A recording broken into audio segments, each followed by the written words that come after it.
Je prends 1 roi 10, à partir du verset 13. Le roi Salomon donna à la reine de Séba tout ce qu'elle désira.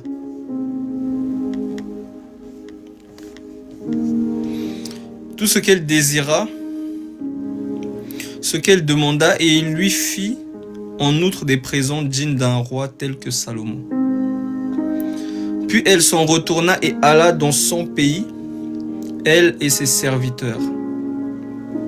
Le poids de l'or qui arrivait à Salomon chaque année était de 666 talents d'or.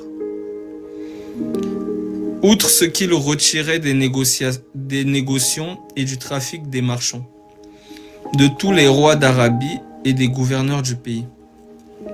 Le roi Salomon fit 200 grands boucliers d'or battu, pour chacun desquels il employa 600 cycles d'or, et 300 autres boucliers d'or battus, pour chacun desquels il employa 3 mines d'or. Le roi les mit dans la maison de la forêt du Liban. Verset 18.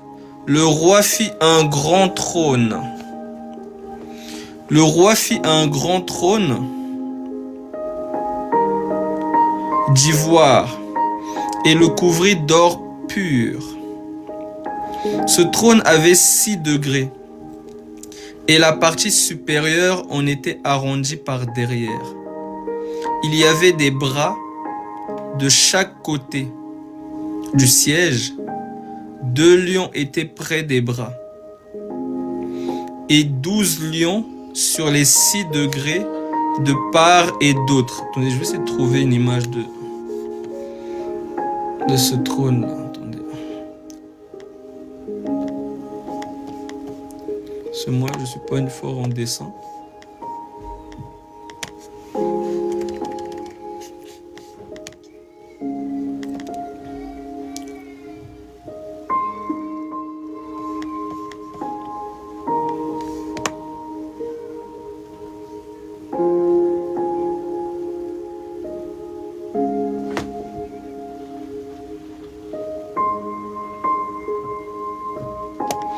Ok, ouais, je vais prendre ça.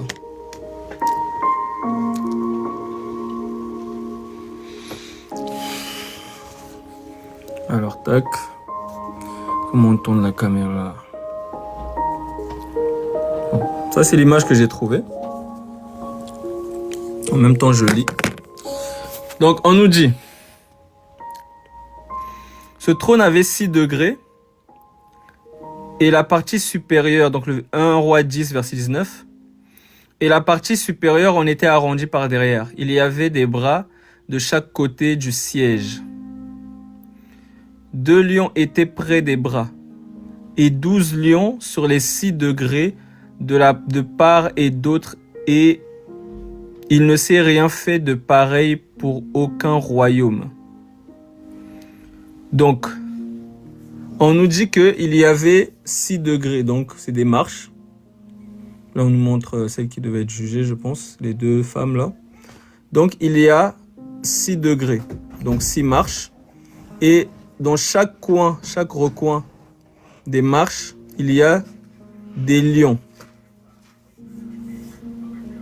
Donc, 6 lions d'un côté,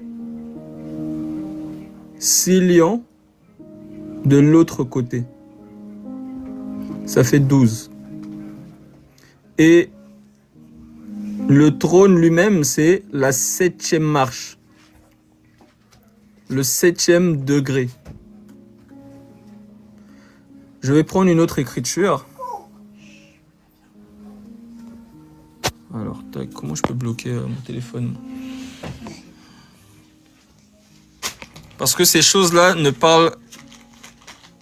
Attendez, je vais prendre une autre écriture.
Je prends Apocalypse chapitre 4. Apocalypse chapitre 4.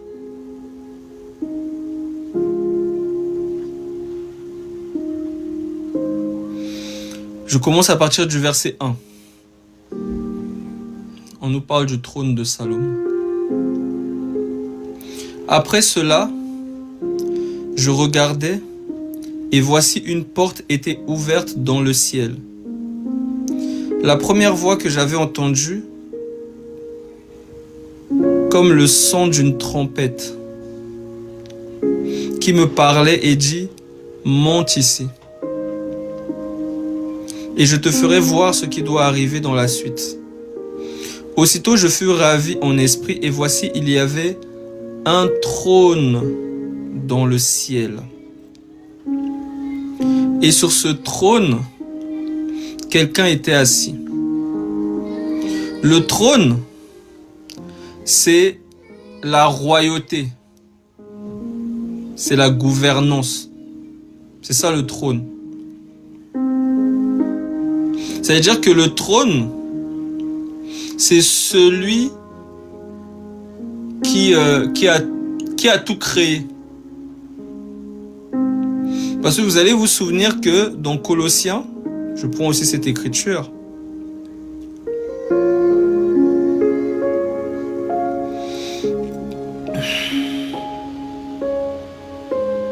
Colossiens chapitre 3. Colossiens chapitre 3. On nous dit à partir du... Non, Colossiens chapitre 1. On nous dit à partir du verset 15. Il est l'image du Dieu invisible, le premier-né de toute la création. Car en lui ont été créées toutes les choses qui sont dans les cieux et sur la terre, les visibles et les invisibles, trônes, dignité, domination, autorité. Tout a été créé par lui et pour lui. Donc, un trône, c'est aussi une entité. C'est une entité. C'est-à-dire que on ne doit pas seulement imaginer que c'est une chaise. Non. Parce que des fois, on nous dit, je vis un trône. Des fois, on va nous dire, je vis comme une pierre. Je vais d'abord lire tout Apocalypse, ensuite je vais revenir sur tout ça. Je vais prendre le temps d'expliquer. Je lis d'abord Apocalypse, chapitre 4. Donc, au verset 2, aussitôt je fus ravi en esprit, et voici il y avait un trône dans le ciel. Et sur ce trône, quelqu'un était assis. Donc, quelqu'un doit venir s'asseoir sur le trône. Pour montrer que, comment dire, il y a une entité qui doit venir diriger.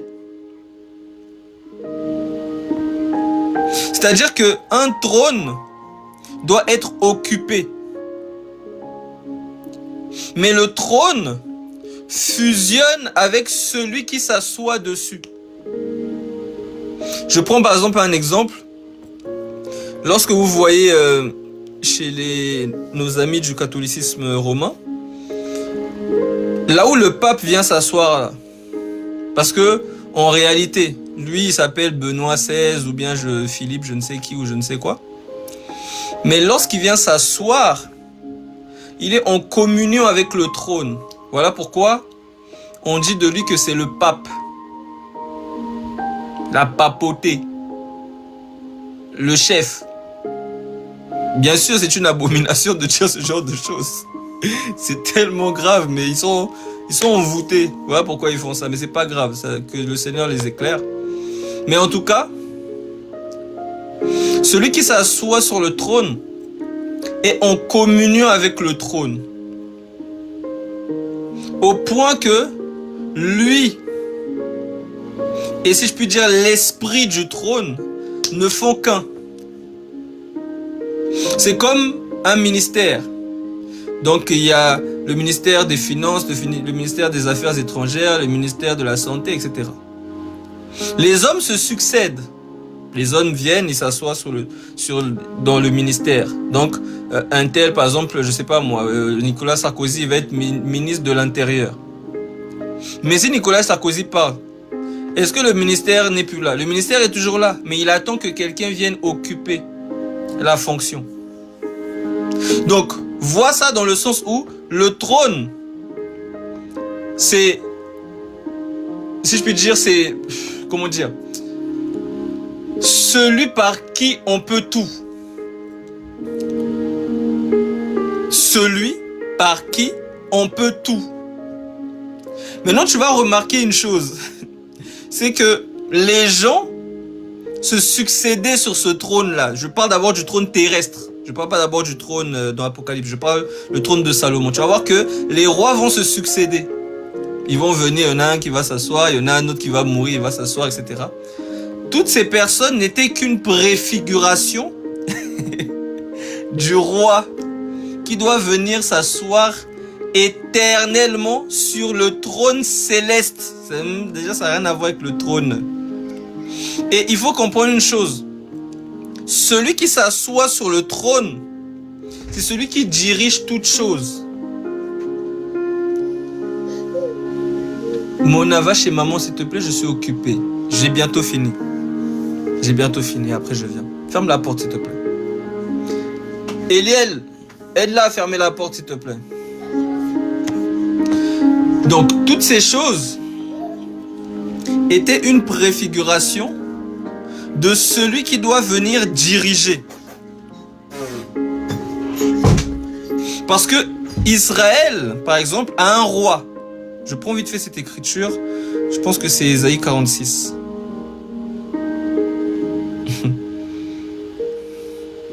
Le frère Samuel, lui, il aime trop les choses compliquées. C'est pas grave, hein. On donne la nourriture autant que convenable. Donc on donne chacun selon ce qu'il peut porter, ce qu'il peut recevoir. Ésaïe chapitre 44, je pense. Ou Ésaïe... Attendez, j'essaie de trouver le passage. Voilà. Ésaïe 44, verset 6. On nous dit: ainsi parle l'Éternel, roi d'Israël et son Rédempteur. L'Éternel des armées, je suis le premier et je suis le dernier. Hors moi, il n'y a point de Dieu. Donc, le roi d'Israël, un roi a un trône sur lequel il s'assoit pour gouverner. C'est-à-dire que Dieu, avant même de regarder les choses terrestres, Dieu lui-même, pour créer toutes choses, pour gouverner toutes choses, il devait prendre possession du trône, s'asseoir et par là diriger. Il parle, la chose arrive, il parle, il parle, il parle. Que les cieux, que la terre, que les herbes, que les herbes, la terre produisent, que l'eau produise. Il parle. Parce qu'il a pris fonction de, comment dire, il a pris sa fonction de souverain. Parce que là, j'essaie de prendre les choses terrestres pour expliquer les choses célestes. Parce que les choses célestes, comme je dis souvent, les choses célestes sont compliquées. Voilà pourquoi le Seigneur, il prenait toujours des paraboles.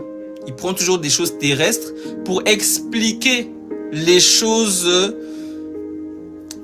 qu'on ne peut pas palper. Donc, le Seigneur lui-même, on dit de lui que le ciel est son trône. Donc Dieu lui-même doit diriger depuis son trône. Et son trône ne doit pas être vide. Car vous allez voir sur la terre, Salomon, le trône qu'il a construit, Salomon va mourir. Les autres vont venir. Il y a eu d'autres rois. Il y a eu Oséas. Il y a eu Ézéchias. Ils vont se succéder. Mais ce n'était qu'une préfiguration d'un trône qui est éternel et qui n'est qu'assis par un être éternel. Personne ne peut succéder. Non, celui qui s'assoit sur le trône éternel, c'est l'Éternel. Et le trône, c'est pas une chaise. Le trône, c'est l'esprit. C'est un chérubin. Je prends une écriture.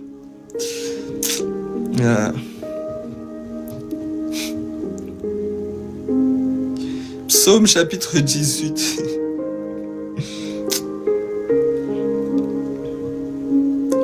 Je commence au verset 1. Au chef des chantres, du serviteur de l'Éternel, David, du serviteur de l'Éternel, de David, qui adressa à l'Éternel les paroles de ce cantique, lorsque l'Éternel l'eut délivré de la main de tous ses ennemis et de la main de Saül. Il dit, je t'aime, ô Éternel, ma force. Souvenez-vous que c'est pas David qui prie. Pour ceux qui sont de la maison, vous savez que c'est pas David qui prie. Car c'est toujours poussé par quelqu'un que les hommes ont parlé. Par une entité. Par un trône. Je t'aime, ô Éternel, ma force. Éternel, mon rocher, ma forteresse, mon libérateur, mon Dieu, mon rocher où je trouve un abri, mon bouclier, la force qui me sauve, ma haute retraite. Je m'écrie, loué soit l'Éternel, alléluia, et je suis délivré de mes ennemis. Les liens de la mort m'avaient environné. Il y a quelqu'un, les liens de la mort l'ont environné. C'est Jonas, lorsqu'il était dans le ventre du poisson. Il a fait une prière à l'esprit. Les liens de la mort m'avaient environné et les torrents de la destruction m'avaient épouvanté. Les liens du sépulcre m'avaient entouré. Les filets de la mort m'avaient surpris. Dans ma détresse, j'ai invoqué l'Éternel. J'ai crié à mon Dieu de son palais. Il a entendu ma voix. Et mon cri est parvenu devant lui à ses oreilles. Car il a été exaucé à cause de sa piété. Il n'a jamais péché. Dieu n'exauce pas les pécheurs. C'est écrit. Jean chapitre 9. Je lis ça. Peut-être il y a quelqu'un qui me dit non. Je prends, je lis. C'est pas moi. Hein. C'est une écriture. Je lis ça.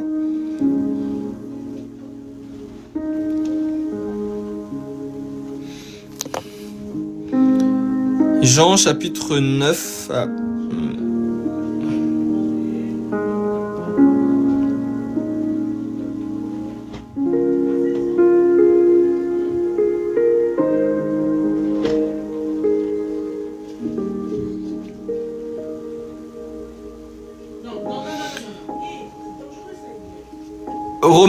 Jean chapitre 9 verset 31. Nous savons que Dieu n'exauce point les pécheurs. Mais si quelqu'un l'honore et fait sa volonté, c'est celui-là qui l'exauce. Ça revient toujours à la prière. C'est-à-dire, il y a quelqu'un qui prie en nous. Il est toujours exaucé. Et il le dit lui-même. Oh, je te rends grâce que tu m'exauces toujours. Il est exaucé. Donc, on nous dit que il a offert à celui qui pouvait le sauver des prières et des supplications. Il a été exaucé à cause de sa piété. Je prends cette écriture. Je pense que c'est Hébreux chapitre 5. Hébreux chapitre 5, je pense le verset 8. Verset 7. C'est lui qui, dans les jours de sa chair, ayant présenté avec de grands cris et avec larmes des prières et des supplications à celui qui pouvait le sauver de la mort, et ayant été exaucé à cause de sa piété, a appris, bien qu'il fût fils, l'obéissance par les choses qu'il a souffertes. Donc, je repars maintenant dans le psaume 18. De son palais, il a entendu ma voix et mon cri est parvenu devant lui à ses oreilles. Verset 8, psaume 18, verset 8. La terre fut ébranlée et trembla. Les fondements des montagnes frémirent, et ils furent ébranlés parce qu'ils étaient irrités. Il s'élevait de la fumée dans ses narines, et un feu dévorant sortait de sa bouche.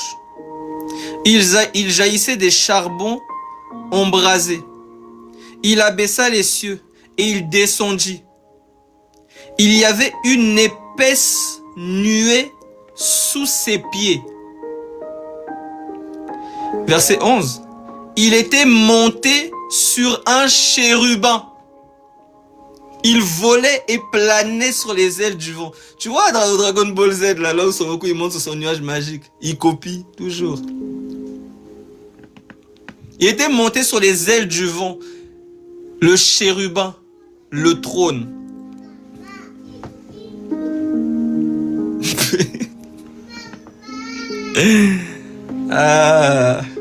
Donc, il monte, il vient, quand il vient secourir, il vient sur le chérubin. Car le chérubin, c'est le trône. Là, je veux rentrer maintenant dans les choses compliquées. Le chérubin, c'est le trône. Et c'est par le chérubin, parce que le chérubin, c'est l'esprit. Ou qu'on peut appeler le Père. Donc, c'est par l'esprit qu'on fait toutes choses. C'est par l'esprit compris, parce que nous aussi, nous devons régner. Tu vas voir que dans Apocalypse, là-bas, il y a le trône. Et devant lui, il y a quoi? Il y a 24 vieillards. 24 vieillards. Parce que nous sommes édifiés sur le fondement des apôtres et sur le fondement des prophètes. Jésus-Christ étant lui-même la pierre angulaire. Parce qu'en réalité, ce n'est même pas ni les apôtres, ni les prophètes, mais c'est l'esprit. C'est l'esprit. Donc, le chiffre 24 là, ça représente les 12 de la loi, le fondement. Parce que le chiffre 12, c'est le fondement. Ça n'a rien à voir avec des personnes, c'est toujours l'esprit. Donc celui qui n'écoute pas l'enseignement des apôtres, il n'écoute pas l'enseignement de l'esprit, ce n'est pas des hommes à qui il manque de respect ou qui n'écoutent pas, c'est l'esprit. Donc, les 12 dans la loi, c'est Jacob, qui a 12 fils. Les 12 dans la grâce, c'est Jésus, qui a 12 fils. Le fondement. C'est ça qui fait 24. Donc, le chiffre 24, là, les 24 vieillards, c'est le fondement. C'est 12. 12 plus 12, c'est 12. Donc, quand tu vois 6 lions à la gauche, 6 lions à la droite, ça fait 12. Le fondement, le rocher. Tu vas voir que il va dire à Gédéon ou à d'autres, si tu veux faire une offrande, tu fais sur le rocher. Là, nous sommes dans les choses très très mystiques. Donc, suis-moi bien. Parce que quand je vais voyager. Là, le fondement. Le rocher. Donc, c'est ce que tu vois dans Apocalypse. Je repars dans Apocalypse 14.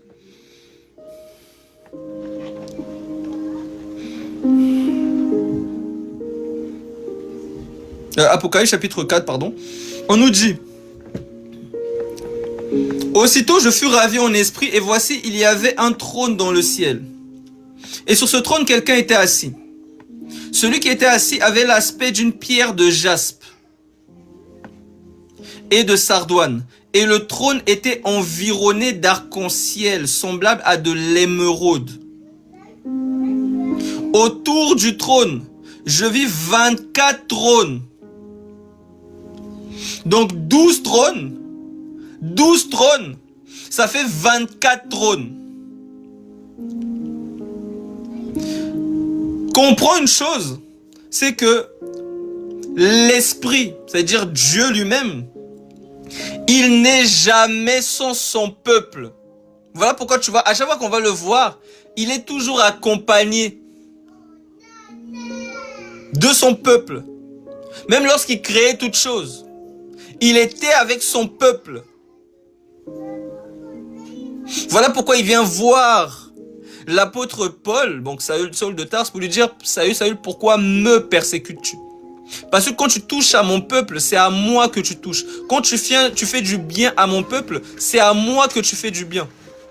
Voilà pourquoi il dit, celui qui recevra un prophète en qualité de prophète, ou celui qui recevra le plus petit de mes frères, ou il va dire, voilà, vous m'avez reçu, j'étais malade, j'avais faim, etc. Vous m'avez donné à manger. Il va dire, quand avons-nous vu avoir faim et t'avons donné à manger? À chaque fois que vous l'avez fait au plus petit de mes frères, c'est à moi que vous l'avez fait.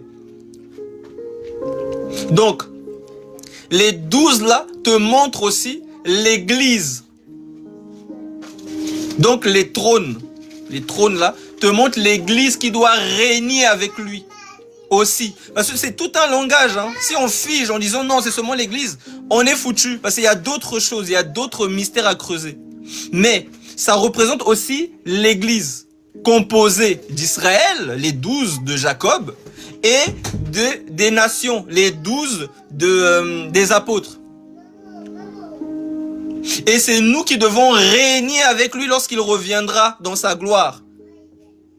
Et qui doit s'asseoir, diriger. Mais nous allons régner avec lui.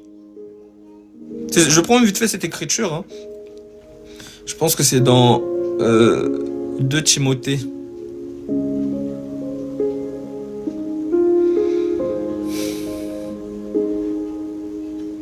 2 Timothée, chapitre 2, je crois. Attendez. Voilà, 2 Timothée, chapitre 2, verset 12. Je commence au verset 11. Cette parole est certaine. Si nous sommes morts avec lui, nous vivrons aussi avec lui. Si nous persévérons, nous régnerons aussi avec lui. Si nous le renions, lui aussi nous reniera. Si nous sommes infidèles, il demeure fidèle car il ne peut se renier lui-même. Donc, on nous dit, si nous persévérons, nous régnerons aussi avec lui. On règne en ayant des couronnes et en étant assis sur des trônes. Voilà pourquoi il y a 12 trônes. C'est tous ceux qui ont bâti leur vie sur le rocher qui vont régner avec lui. Donc, le trône, c'est la gouvernance, c'est la royauté. Voilà pourquoi le Seigneur, il dit dans Apocalypse, je prends ça.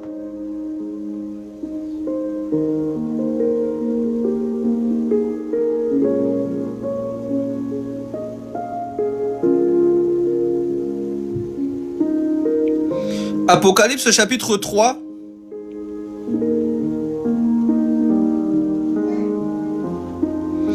Au verset 21. Celui qui vaincra, je le ferai asseoir avec moi sur mon trône. Comme moi j'ai vaincu et me suis assis avec mon Père sur son trône. Ah Seigneur. Non, il faut l'aimer encore un peu plus fort. Bref. Apocalypse 3, verset 21, je relis. Celui qui vaincra, je le ferai asseoir avec moi sur mon trône.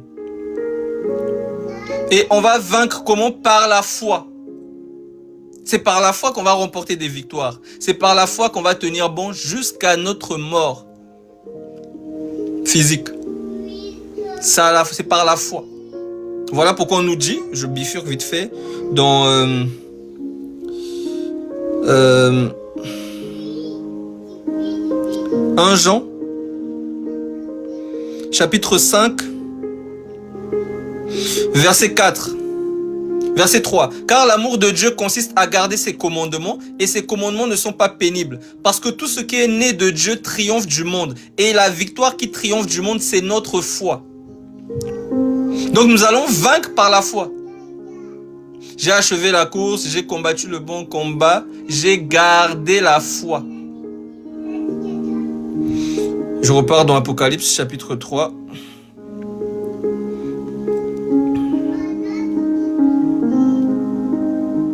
Apocalypse 3 verset 21. Celui qui vaincra, donc celui qui garde la foi jusqu'au bout. Et la foi, comme je dis, la foi sont les œuvres, elle est morte. C'est comme un corps qui n'a pas d'esprit. Un corps, ça sert à rien. Il peut pas bouger. Donc la foi, elle doit se manifester. On doit voir la foi des gens. On doit voir. Montre-moi tes œuvres. Donc c'est pour ça que l'apôtre Jacques dit, montre-moi ta foi sans les œuvres et moi je te montrerai ma foi par mes œuvres. Tu dois toujours, tout chrétien doit toujours chercher à produire du fruit, à manifester des bonnes œuvres. C'est par là qu'il montre qu'il a la foi. Car Abraham n'a pas seulement été justifié par la foi, mais par les œuvres de la foi. C'est-à-dire, il a cru et il est parti. On lui a dit, sors, va dans un pays où coule le lait et le miel. Il a cru et il est parti. C'est pas il a cru et il reste là, je crois. Je crois. Non, tu crois, alors mets-toi en mouvement. Mets-toi en action. Ça montre que tu as cru. Sinon, tu mens. Tu es un menteur, tu n'as pas cru. Celui qui vaincra, je le ferai asseoir avec moi sur mon trône. C'est son trône. C'est son trône. Vous savez, les gens ne comprennent pas que c'est son trône. Mais il a dû quitter son trône pour un peu de temps et se faire en dessous des anges. Et il a marché comme un serviteur. Il marchait. Il a marché tel un serviteur. Et quand il ressuscite, il repart s'asseoir sur son trône. Voilà pourquoi on nous dit qu'il a été couronné de gloire. Parce qu'il a vaincu. Lui-même, il est descendu, il s'est abaissé, il a marché par la foi, il a vaincu, il s'est assis et il règne. Voilà pourquoi il nous dit, vous aussi, vous avez cru, ben marchez par la foi, ensuite je vous ferai asseoir sur mon trône quand vous allez vaincre. Et vous allez régner avec moi. Apocalypse 3, verset 21, celui qui vaincra, je le ferai asseoir avec moi sur mon trône. Comme moi j'ai vaincu et me suis assis avec mon Père sur son trône, que celui qui a des oreilles entende ce que l'Esprit dit aux églises. Donc pour nous montrer que nous aussi, nous devons régner. Voilà pourquoi l'apôtre Paul nous dit dans 1 Corinthiens,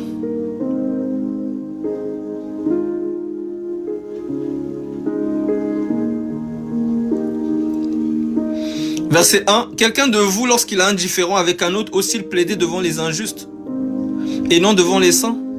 Ne savez-vous pas que les saints jugeront le monde? Ne savez-vous pas que les saints jugeront le monde? Et si c'est par vous que le monde est jugé, êtes-vous indigne de rendre les moindres jugements? Ne savez-vous pas que nous jugerons les anges? Nous, l'Église, nous allons juger, nous allons régner. Nous allons juger lorsqu'il va venir établir son règne. Parce que pour le moment, les gens se succèdent au président de l'Inter, président de la République de l'Inter, président de l'Inter, président. Ensuite, il y aura leur chef là. Leur chef qu'ils attendent. Le prince de ce monde. Il va venir pour être le président de ce monde. Il y aura un gouvernement mondial sur la terre. C'est des choses qui ont déjà été prédites depuis longtemps, depuis Daniel, depuis même Genèse. Il y aura un gouvernement mondial sur la terre. C'est pas du complotisme ou je ne sais quoi. C'est une réalité parce que Dieu a parlé. Le grand architecte de l'univers, c'est Dieu. C'est pas leur bêtise là de franc-maçonnerie. C'est le Seigneur Jésus-Christ, le grand architecte de l'univers. Il a parlé depuis. Donc eux tous, ils ne font qu'exécuter sa volonté. Il y aura un gouvernement mondial Voilà pourquoi c'est déjà préparé. Il y a déjà des organismes qui sont prêts. L'Organisation mondiale de la santé, du commerce, tout ça là. Ils sont là. Le Fonds monétaire international, toutes ces choses-là sont déjà là pour préparer lorsque leur roi va arriver. Parce qu'ils ont rejeté le vrai roi. Alors on va leur donner un roi qui va dominer sur eux et qui va leur faire passer un sale quart d'heure. C'est inspiré ça. Un sale quart d'heure. Donc, quand le prince de ce monde vient, là, l'antéchrist, ils vont l'accepter et il doit dominer. Voilà pourquoi ils préparent. Ils sont en train même de préparer, d'acheminer de l'or. Il y a des familles comme ça qui préparent, qui gardent l'or, qui acheminent l'or en attendant. Parce qu'ils doivent construire un beau temple pour accueillir leur roi. C'est la folie. C'est la folie. Mais ils ne savent pas que leur roi là va régner pendant un temps. Mais le roi des rois doit venir, le terrasser et régner sur la terre avec son peuple qui a cru à sa parole. À sa parole. Et nous allons régner avec lui. Nous allons gouverner. Parce qu'il y aura des peuples sur la terre. Zacharie chapitre 14. Et Ésaïe chapitre 13. Il y aura des peuples sur la terre. Parce qu'il y en a qui ont attaqué le camp des saints, comme tu le sais. Il y a ceux qui vont attaquer le camp des saints qui vont être consumés lorsque le roi va venir. Mais il y a d'autres peuples qui ne sont pas venus attaquer. Et on doit gouverner. On doit régner. Donc il y en a qui vont régner au Congo. Il y en a qui vont... Parce qu'il y a des gens qui attendent la justice au Congo, qui attendent la justice. Tant que... Ok, à toutes. Tant que le roi n'est pas venu. Tant que le roi n'est pas venu. Vous cherchez une justice éphémère. Vous ne comprenez pas que son règne vienne. C'est le trône. Que ton trône vienne sur la terre. Viens gouverner ici parce qu'on a eu plein de gens qui sont venus gouverner, des politiciens, des rois, des reines, tout ça. Ils ont fait n'importe quoi. Ils ont voté des lois iniques, impures. Ils ont fait ils ont mis à l'Élysée, ils ont mis des drag queens qui dansent pour bien vouer le pays à Satan, à des démons. Pour l'ouverture des Jeux de l'Olympique, des Jeux Olympiques là, ils ont encore mis, genre ils ont fait comme s'il y avait la scène du Seigneur, la Sainte Seine, et ils ont mis des drag queens, des abominations. Ils sont en train de consacrer le pays. Quand ils font ça là, vous pensez c'est rien, hein? Oh c'est rien, c'est une œuvre d'art. C'est très très satanique. C'est très très très satanique. C'est très. Donc ils viennent vouer le pays à des démons. Et ça attire la colère du Seigneur. Voilà pourquoi il y a des problèmes qui vont venir sur ce pays-là. Surtout particulièrement la France. À cause de ce genre d'agissement. C'est-à-dire, on parle. Ce peuple n'écoute rien. Le front dur. Alors quand un peuple est têtu, il faut sortir la chicotte. Car dans Ésaïe, je pense chapitre 26, on nous dit que lorsque tu n'exerces pas la justice sur la terre, là, les gens... Attendez, je vais lire cette écriture. Les gens, ils prennent la confiance, en gros.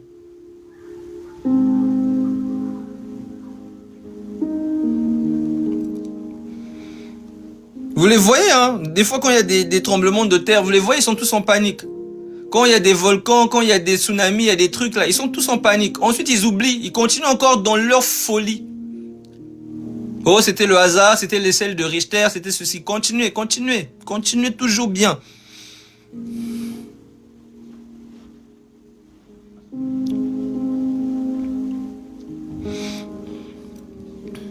Ésaïe 26, verset 9. Mon âme te désire pendant la nuit. Mon esprit te cherche au-dedans de moi. Car lorsque tes jugements s'exercent sur la terre, les habitants du monde apprennent la justice. Si l'on fait grâce aux méchants, ils n'apprennent pas la justice. Ils se livrent au mal dans le pays de la droiture et ils n'apprennent égard à la majesté de Dieu.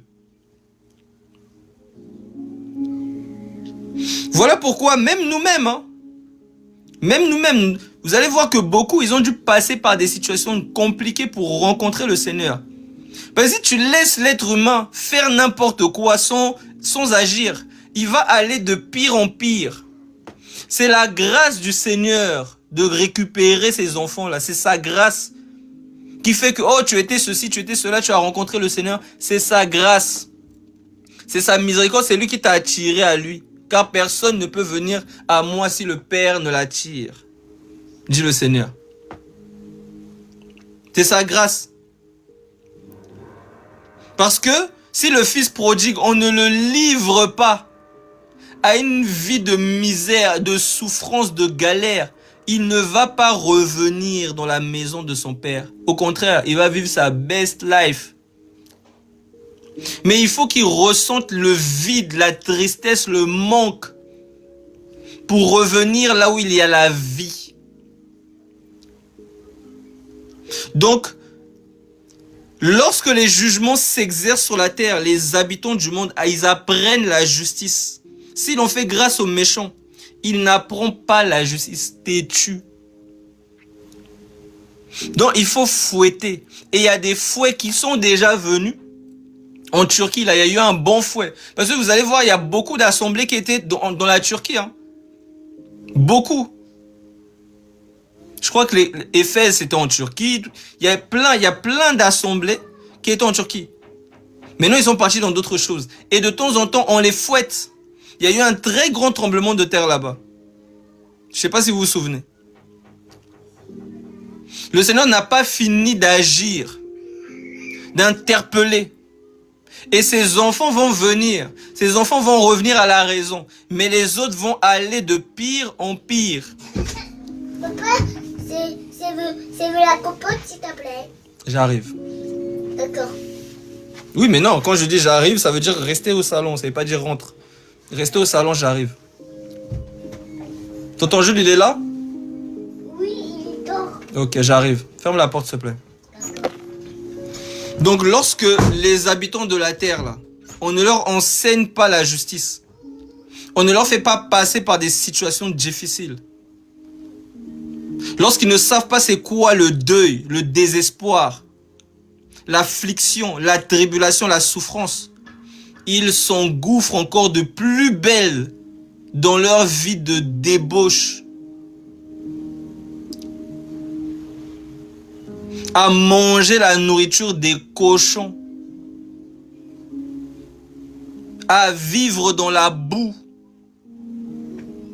Ils vont encore s'engouffrer davantage. Donc il faut que son trône vienne. Et en attendant qu'il vienne, il faut qu'il exerce, parce qu'il travaille dans l'esprit. Donc c'est lui qui châtie les nations, avec une verge de fer. Mais nous savons qu'il viendra. Et quand il viendra, tout ce qu'il va trouver hors de la peau de l'agneau, tous ceux qui n'ont pas persévéré dans la charité, dans sa parole, ils doivent aller dans un châtiment éternel.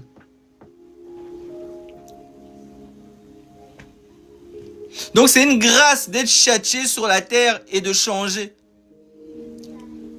Mais lorsque le Seigneur te laisse, vous allez voir qu'il y a un prophète qui va venir devant le Seigneur, va lui dire, mais Seigneur, mais pourquoi les méchants, ils prospèrent toujours, tout ce qu'ils font, on dirait, ils deviennent toujours bien gras, ils sont pleins d'embonpoint, c'est-à-dire ils grossissent bien gros, des gros ventres. Ils font le mal, on dirait, ils n'ont pas part aux souffrances de la terre, etc. Il va dire, j'allais trébucher, j'allais me comporter comme eux. Mais si je faisais ça, je renierais le peuple ancien. Je paraphrase. L'alliance divine. Et il a fallu que j'entre dans le conseil secret de Dieu pour que je sache quelle est la fin de ces personnes. Car si toi tu regardes l'être humain, tu te dis, ah, il fait du mal, mais il est toujours bien, c'est lui qui a l'argent, c'est lui qui ceci, le président là, il tue tout le monde, mais regarde, toute sa famille est bien, tout est bien, il n'a pas de problème, on dirait il vit même plus longtemps, plus les gens sont fâchés contre lui, plus il vit longtemps, tout ça, mais on dirait il n'a pas part aux souffrances de ce monde. Dieu, tu ne vois donc pas? Ça, c'est un manque de connaissance sur le jugement divin. Car quand le Seigneur vient, son trône là, quand il vient, il y en a beaucoup qui vont aller dans un feu éternel. Il n'y aura pas de pitié, pas de miséricorde pour le méchant. Voilà pourquoi le Seigneur ne veut pas que le méchant meure, mais qu'il se repente là pendant qu'il est vivant. Parce qu'après, c'est trop tard, car il est réservé à l'homme de mourir une seule fois. Ensuite vient le jugement. Donc tout ça, c'est le trône. Je survole, je débroussaille un peu. Je survole, je repars dans Apocalypse 4. Je vais terminer là, parce que je dois aller avec les petits là. Apocalypse chapitre 4, verset 2. Aussitôt je fus ravi en esprit, et voici, il y avait un trône dans le ciel, et sur ce trône, quelqu'un était assis. Celui qui était assis avait l'aspect d'une pierre de jaspe et de sardoine. Et le trône était environné d'un arc-en-ciel semblable à de l'émeraude. C'est la même chose que Ézéchiel voit. Dans Ézéchiel chapitre 1, je bifurque encore. Ézéchiel.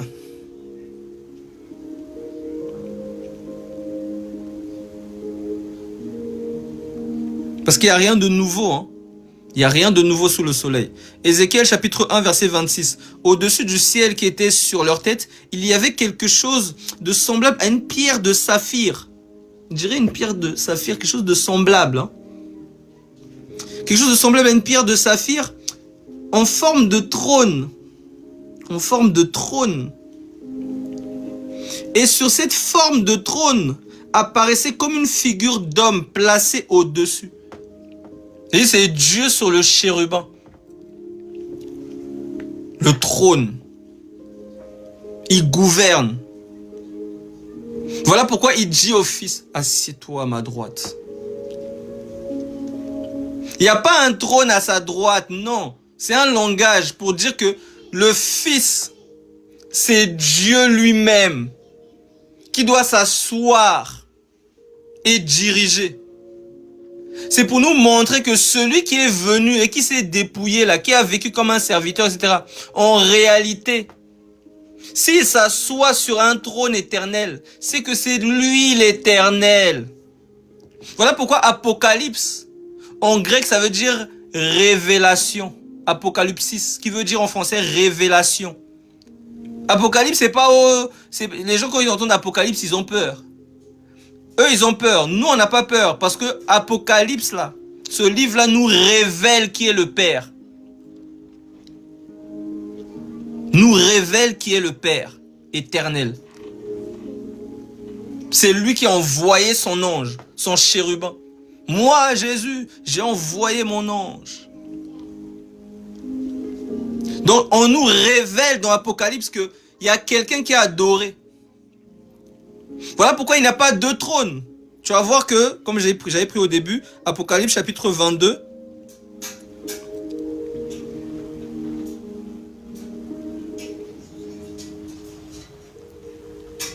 Apocalypse chapitre 22, verset 1. Et il me montra du fleuve d'eau de la vie, limpide comme du cristal, qui sortait du trône de Dieu et de l'agneau. Ça sort d'un seul trône. C'est le trône de Dieu et de l'agneau. Donc, les gens, ils imaginent trois personnes qui sont assis à côte à côte. Les gens ne comprennent pas le langage de la prophétie. Les gens ne comprennent pas.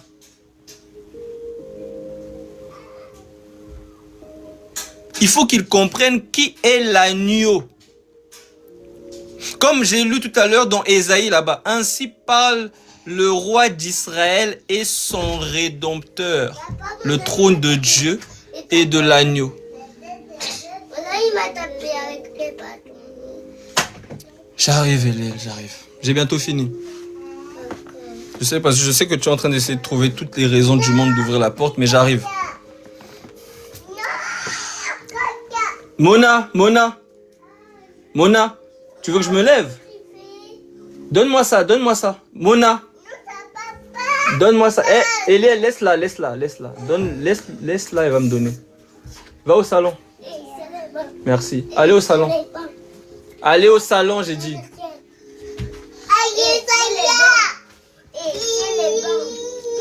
Ferme la porte, ferme la porte. Eliel, ferme la porte, s'il te plaît. Donc, le trône là, il n'y a pas deux trônes. Ainsi parle le roi d'Israël et son rédempteur. C'est pour nous montrer que Dieu est venu pour offrir l'Holocauste, car Dieu se pourvoira lui-même de l'agneau pour l'Holocauste. Voilà pourquoi on nous parle du trône de Dieu et de l'agneau.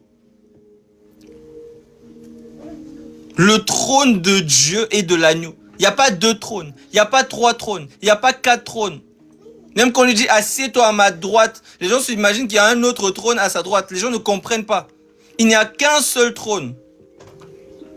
Voilà pourquoi vous voyez quelqu'un qui est assis sur le trône et qui tient un livre.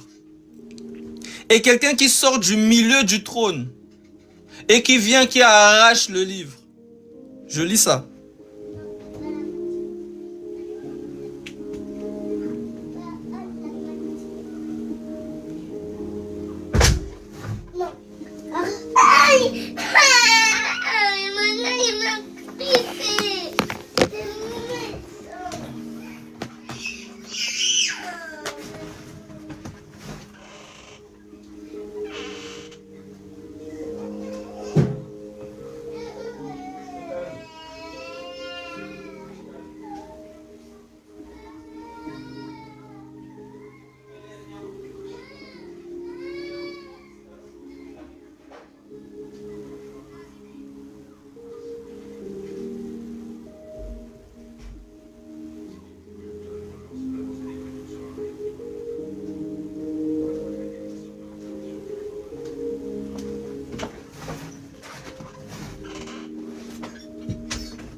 Donc, je termine sur ça.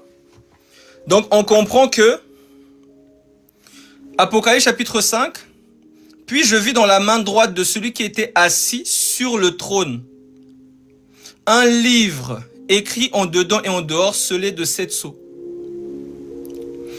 Et on nous dit, j'avance directement au verset 5. Et l'un des vieillards me dit, ne pleure point. Voici le lion de la tribu de Juda, le rejeton de David, a vaincu pour ouvrir le livre et ses 7 sceaux. Et je vis au milieu du trône. Au milieu du trône. Allez comprendre. Et je vis au milieu du trône et des 4 êtres vivants et au milieu des vieillards. Quand vous voyez le milieu là, c'est le centre, c'est en gros, c'est par lui que tout existe, tout gravite autour de lui. Quand vous entendez des gens qui disent « Oh, vous devez tous graviter autour de mon ministère, vos dons doivent graviter autour de mon nom », c'est du n'importe quoi. Ces gens-là, ils ont un esprit qui les rend fous, pour qu'ils essaient de prendre la place de Dieu. Voilà pourquoi ils disent que je suis la parole faite chair. Ils vont toujours dire des choses qui vont montrer que c'est comme la folie. Vous allez voir que Saül, lorsque l'esprit s'est retiré, il y avait un esprit de folie sur lui. C'est-à-dire, il y a des moments où il faisait du n'importe quoi. Il ne se rendait même pas compte. C'est comme s'il était fou. Et ceux qui ont l'œil voyaient qu'il était devenu fou. C'est la folie. Il y a un esprit qui est sur lui parce que la nature horreur du vide. Si le Saint-Esprit se retire de quelque part, il y a quelque chose d'autre qui vient, qui apporte la confusion. Les gens sont comme des fous. On dirait qu'ils sont ivres. Le milieu là, celui qui est au milieu, c'est Dieu. Tout gravite autour de lui, comme le soleil, toutes les planètes autour gravitent autour. Il est celui par qui tout existe. Donc on voyait au milieu du trône l'agneau. Et je vis au milieu du trône et des 4 êtres vivants et au milieu des vieillards un agneau qui était comme immolé. Il avait 7 cornes et 7 yeux qui sont les 7 esprits de Dieu envoyés par toute la terre. Donc pour nous montrer que celui qui est assis sur le trône là, c'est lui qui vient lui-même pour s'offrir en tant que sacrifice afin de prendre le livre là. Parce que le livre là, c'est pas un bouquin, ça explique encore d'autres réalités. Mais je ne vais pas rentrer dans ça, sinon je ne vais pas finir. Mais afin justement d'ouvrir le livre. Et quand il ouvre le livre, il y a des sceaux. Il va rompre un sceau. Tu vas voir. Il y a une voix des 4 êtres vivants qui dit viens et vois. On voit un cavalier, on voit un cheval de couleur pâle, on voit. Ensuite, on voit des calamités qui arrivent. Tout ça, c'est parce qu'il a vaincu. Maintenant, le jugement doit s'abattre. C'est-à-dire que sur la terre, depuis là, ça va de pire en pire. Et ça doit aller. Et c'est même ma prière. Que tout aille de pire en pire et que les élus se réveillent.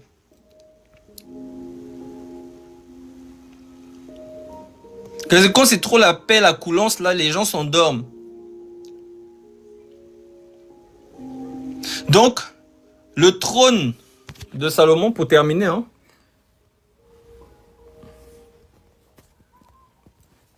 on a essayé de te représenter le trône avec 12 vieillards. 12 vieillards. Donc, les lions là représentent les vieillards. Parce qu'il y a 12 lions qui parlent du fondement. Voilà pourquoi on te parle de 24 vieillards, comme je l'ai expliqué tout à l'heure. Donc, il y a les 12 d'un côté et les 12 de l'autre. Parce qu'en réalité, pour terminer, vous allez voir, on va vous parler, on va vous dire, je vis des multitudes d'anges de l'armée céleste qui... C'est-à-dire, ne confondez surtout pas. Ne confondez surtout pas. Les 4 êtres vivants, les 24 vieillards, ou bien on peut les appeler aussi les chérubins, parce que dans Ésaïe 7, on voit un chérubin. Un chérubin qui dit l'un à l'autre, gloire, saint, saint, saint, ou séraphin. Ne confondez pas ces langages-là avec les anges de la multitude qui adorent l'agneau. Ne confondez surtout pas. Parce que tout ce qui se passe au trône et autour du trône, ça ne parle que d'un seul. Quand on parle des 4 êtres vivants, quand on parle des 24 vieillards, on ne parle que d'un seul. Un seul lion de la tribu de Juda. Donc, à bien dissocier. Parce qu'il y a des gens, ils vont vous dire des choses à dormir debout. Ils vont dire, oui, il y a telle sorte de classe d'anges, il y a les séraphins, les je ne sais quoi, voilà, les 4 êtres vivants, ils vont vous mélanger des trucs, ils ne savent ni ce qu'ils disent, ni ce qu'ils enseignent. Qu'ils aillent seulement dormir. Qui s'occupent de ce que le Seigneur peut-être leur a donné comme don. Qui n'entrent pas dans des choses qu'ils ne comprennent pas. Car les 4 êtres vieillards, les quatre êtres vivants et les 24 vieillards ne parlent que de l'ancien des jours, le vieillard. Voilà pourquoi dans Daniel 7, je prends ça.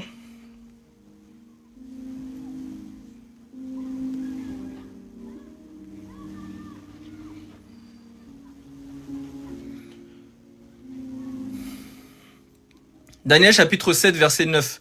Et je regardais pendant que l'on plaçait des trônes. Donc les trônes là, c'est les lions que tu vois, comme je t'ai expliqué tout à l'heure. Je regardais pendant que l'on plaçait des trônes. Et l'ancien des jours s'assit.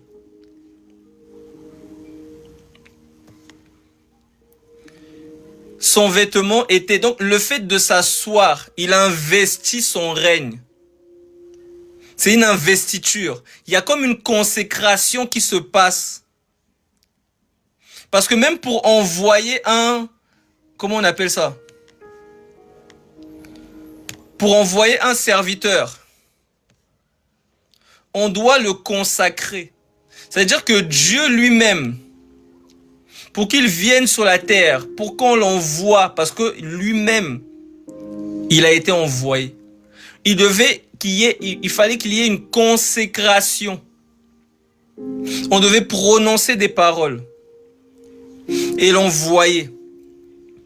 Car celui que Dieu envoie, il ne lui donne pas l'esprit avec mesure. On ne parle pas des gens parce que il y a des gens qui prennent cette écriture comme d'hab, l'ignorance. Eux, ils ont reçu l'esprit sans mesure. Ils ne comprennent pas ce qu'ils disent. Ils ne comprennent pas.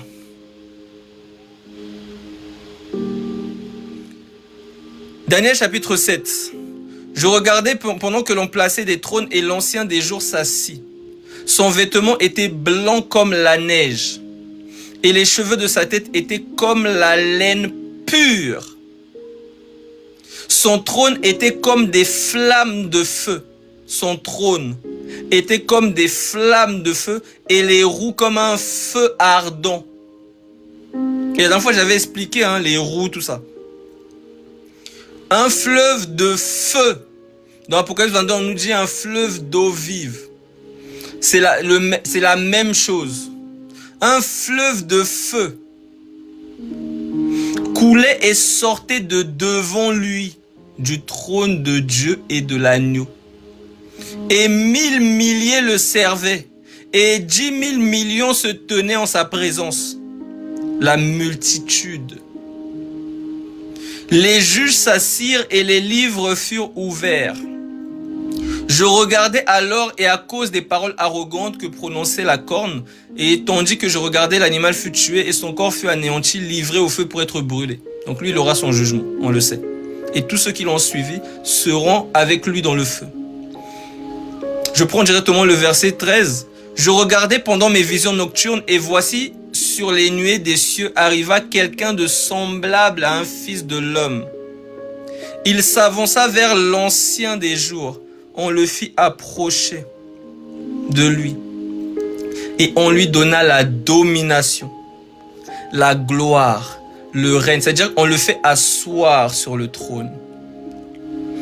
On lui donne la domination, la gloire et le règne. Et tous les peuples, les nations et les hommes de toute langue le servirent. Sa domination est une domination éternelle. Donc les gens ne comprennent pas quand l'apôtre Paul dit que il faut que le Fils remette. Mais ça veut dire que ce n'est pas éternel, vu qu'il doit remettre au Père. Donc ils ne comprennent pas. Sa domination est une domination éternelle qui ne passera point et son règne ne sera jamais détruit. Donc on part maintenant là où l'apôtre Paul explique ces choses. Il dit dans 1 Corinthiens chapitre 15.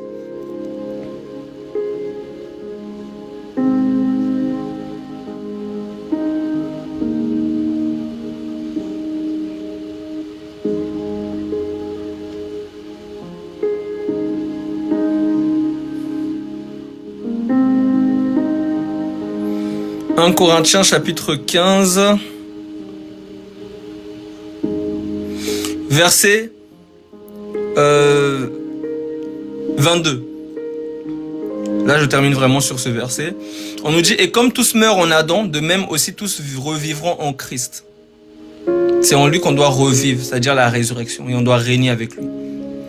Mais chacun en son rang. Christ comme prémisse, puis ceux qui appartiennent à Christ lors de son avènement. Ensuite viendra la fin, quand il remettra le royaume à celui qui est Dieu et Père, après avoir détruit toute domination, toute autorité et toute puissance. Car il faut qu'il règne jusqu'à ce qu'il ait mis tous les ennemis sous ses pieds. Mais ça peut paraître être une contradiction parce que là-bas on nous dit qu'il a un règne éternel. Il s'assoit pour l'éternité, il règne pour l'éternité. Et pourquoi il doit remettre? Parce que les gens n'ont pas compris une chose. Il est venu, c'est-à-dire il a manifesté un corps. Et c'est par ce corps-là qu'il intercède pour nous. C'est par ce corps-là qu'il va juger. Mais maintenant, on nous fait comprendre que il doit reprendre, si je puis dire, son essence. Car on nous dit que ni les cieux des cieux ne peuvent le contenir. Il est plus grand que l'univers, que même la terre. Donc s'il vient dans son essence, tout sera détruit. Donc il vient avec ce corps glorieux. Il vient juger. Et une fois qu'il a fini de mettre tous ses ennemis, et son dernier ennemi c'est la mort,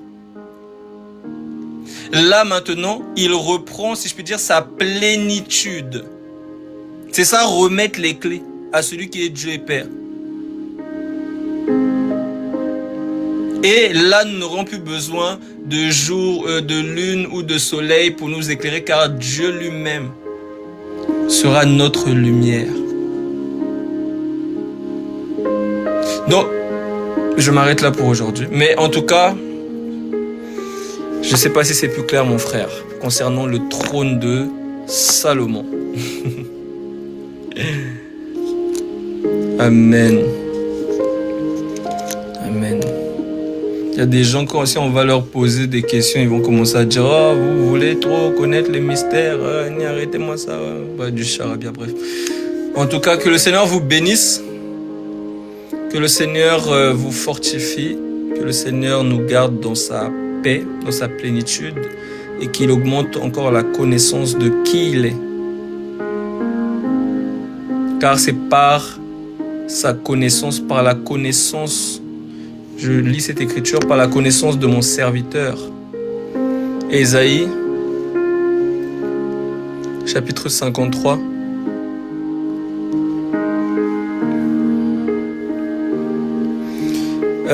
Ésaïe 53, verset 11. À cause du travail de son âme, il rassasiera ses regards. Par sa connaissance, mon serviteur juste justifiera beaucoup d'hommes. Il se chargera de leurs iniquités. Par sa connaissance, mon serviteur juste justifiera beaucoup d'hommes. Donc voilà pourquoi la volonté de Dieu, c'est que les hommes soient sauvés et qu'ils parviennent à la connaissance de la vérité. On doit le connaître davantage, on doit le chercher davantage et il va se révéler davantage pour nous édifier et faire de nous des chrétiens parfaits, solides, édifiés, matures, spirituels. C'était votre frère Délice, un serviteur inutile. Merci d'avoir tapoté, d'avoir republié, d'avoir partagé. Que le Seigneur vous bénisse et on se dit à la prochaine par la grâce du Seigneur. Shalom à tous.